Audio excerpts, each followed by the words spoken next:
नमस्कार, मैं अंजुम कुरैशी। आज हमारे खास प्रोग्राम में हमारे साथ हैं मीनाक्षी शर्मा जी, जिनसे हम जानेंगे उनके राजनीतिक करियर के बारे में और उनके वार्ड में जो समस्याएं हैं उनके बारे में, वो किस तरह से इन समस्याओं को सुलझा पाती हैं और इस वार्ड में जीत पाती हैं। मैम, आपका स्वागत है हमारे चैनल में। शुक्रिया। मैम, हम सबसे पहले आपसे जानना चाहते हैं कि आपका राजनीतिक करियर कैसे शुरू हुआ, राजनीति को ही क्यों चुना आपने? राजनीतिक कैरियर देखिए, जैसे कि आपने सुना ही कि हम आम आदमी पार्टी के वॉलंटियर हैं, तो कैरियर तो अभी शुरुआत होनी है हमारी। शुरू कैसे हुआ? देखिए, जैसे कि नाम से पता है कि आम आदमी पार्टी है, तो हम भी एक आम इंसान थे। वही अपना रोज़मर्रा का जॉब पे जाना, घर आना, बच्चे संभालना और बस राजनीति को गालियाँ देना कि इसमें कभी ज़िंदगी में सुधार ही नहीं हो सकता, पॉसिबिलिटी नहीं है, बस कुछ हो ही नहीं सकता राजनीति का कुछ, ये सोचकर बैठे हुए थे अपने घर के अंदर। फिर अन्ना आंदोलन हुआ, वहाँ थोड़ी सी आशा की किरण जागी कि नहीं, पॉसिबिलिटी है, कुछ लोग हैं जो इसके लिए फ़ाइट कर सकते हैं और शुरुआत कहीं ना कहीं से होनी चाहिए। ज़रूरत है ये आज की कि भाई राजनीति को अगर आपको बदलना है तो कहीं ना कहीं से शुरुआत करनी पड़ेगी। तो अन्ना आंदोलन के बाद जब आम आदमी पार्टी बनी तो हमारी और भी उम्मीदें बढ़ी कि नहीं, पॉसिबिलिटी और भी बढ़ गई हैं कि अगर हम एक पार्टी बनते हैं और जीतते हैं तो वेरी वैसे के चेंजेस आएंगे। तो हमने अपना एज ए वॉलंटियर ज्वाइन किया आम आदमी पार्टी को।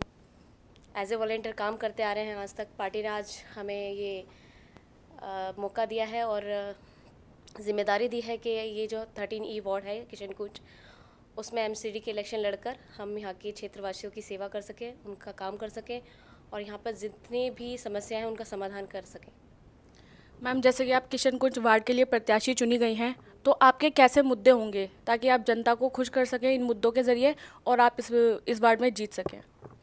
देखिए, एमसीडी का आपको पता ही है कि एमसीडी आज के टाइम में सबसे करप्ट डिपार्टमेंट बन चुका है, जहाँ काम तो शायद कोई पार्षद करता नहीं है, लेकिन सिर्फ और सिर्फ करप्शन के अलावा कोई काम ही नहीं है एमसीडी के अंदर इस टाइम में। मैं खुद यहाँ के क्षेत्र में रहती हूँ, तो यहाँ की जो समस्या है वो मेरी खुद की भी अपनी समस्या है। ऐसा नहीं है कि जो मेरे यहाँ के क्षेत्र के लोग जो चीज़ समझेंगे वो मैं इंटरनली समझती हूँ उन समस्याओं को, क्योंकि मैं रोज़ की भुग भोगी उन समस्याओं की।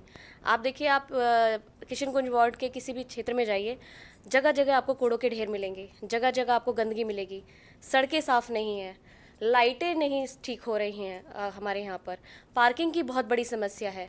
आप एमसीडी की डिस्पेंसरीज़ में चले जाइए, वहाँ पर आपको दवाइयाँ नहीं मिलेंगी, सही से आपको प्रॉपर ट्रीटमेंट नहीं मिल रहा है, वहाँ पर कोई भी सुविधा उपलब्ध नहीं है। वहाँ पे एमसीडी की जो हमारी वो है डिस्पेंसरी, आप एमसीडी प्राइमरी स्कूल में जाकर देखिए कितना गंदा हाल है वहाँ पर।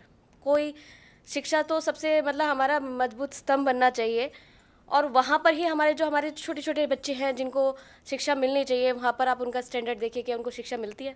टीचर्स टाइम से नहीं आते हैं, बच्चों को सही से शिक्षा नहीं मिल रही है, उनको मूलभूत सुविधाएं नहीं मिल रही हैं जो उनको मिलनी चाहिए। ऐसी बहुत सारी समस्याएं हैं एमसीडी के अंदर कि जहाँ पर कोई भी, मैं जहाँ भी जिस क्षेत्र में भी जाऊँ जहाँ पर एमसीडी का काम होना चाहिए वहाँ पर काम हो नहीं रहा है।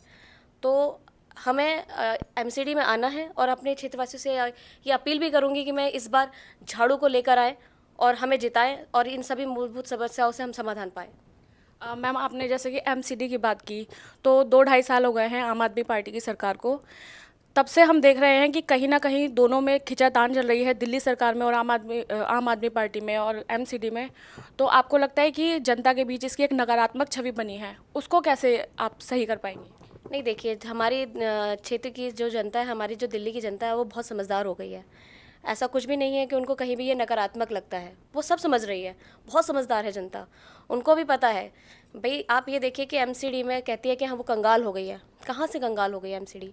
इतने तरीके के उनको वो आते हैं, इतनी सारी सोर्स ऑफ इनकम है उनकी, मतलब इतने सारे टैक्सेस वगैरह लेते हैं। फॉर एग्जांपल हाउस टैक्स उनको जाता है, कन्वर्जन टैक्स वगैरह, इस तरीके से आपके जितनी भी ब्रांडिंग्स होते हैं, जो होर्डिंग्स वगैरह होते हैं, उन सब का मतलब इस तरीके के बहुत सारे टैक्सेस है जो उनके पास आते हैं। वो सब पैसा कहाँ चला जाता है? क्या वो विकास में नहीं लगना चाहिए? लेकिन चलो उसको भी छोड़ दीजिए, दिल्ली सरकार उनको पैसा देती है, वो भी कर्मचारियों को नहीं देते हैं। शर्म आनी चाहिए उनको। जो कर्मचारी दिन रात काम करता है, अपने उसकी रोजी रोटी उससे चलती है। आप राजनीति में इतने अंधे हो गए हैं कि आपको किसी घर परिवार तक नहीं दिखता है।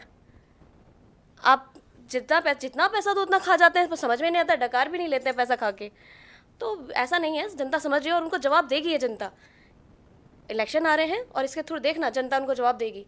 मैम, जैसे कि अभी आपने शिक्षा की भी बात की, हम देख रहे हैं कि हमारे जो मनीष सिसोदिया जी हैं वो शिक्षा के क्षेत्र में काफ़ी अच्छा कर रहे हैं।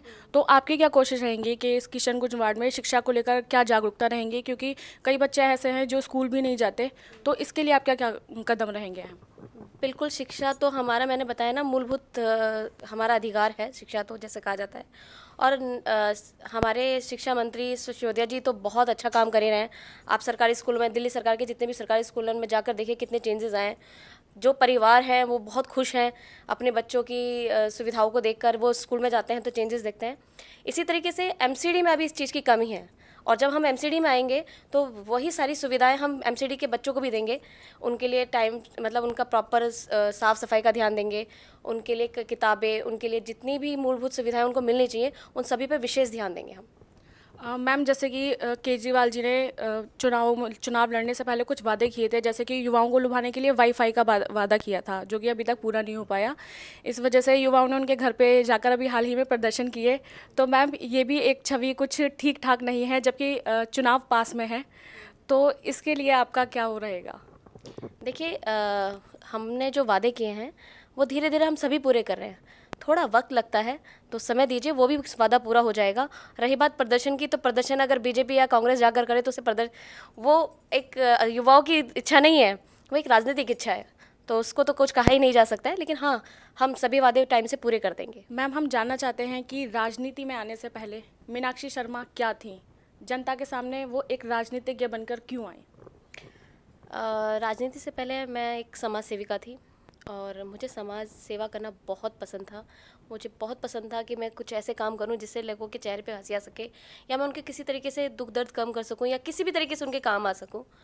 इसी पॉइंट ऑफ व्यू से, क्योंकि मैं एक पहले आश्रय नाम के एनजीओ से जुड़ी हुई थी एज ए कार्यकर्ता, और वहाँ पर उनके साथ काम करती थी। फिर उसके बाद मैंने अपना खुद का एनजीओ खोला, उसका नाम है इंसानियत फाउंडेशन, और जो कि बेसिकली महिलाओं के लिए काम करता है। और उसमें हमने काफ़ी केसेस किए हैं।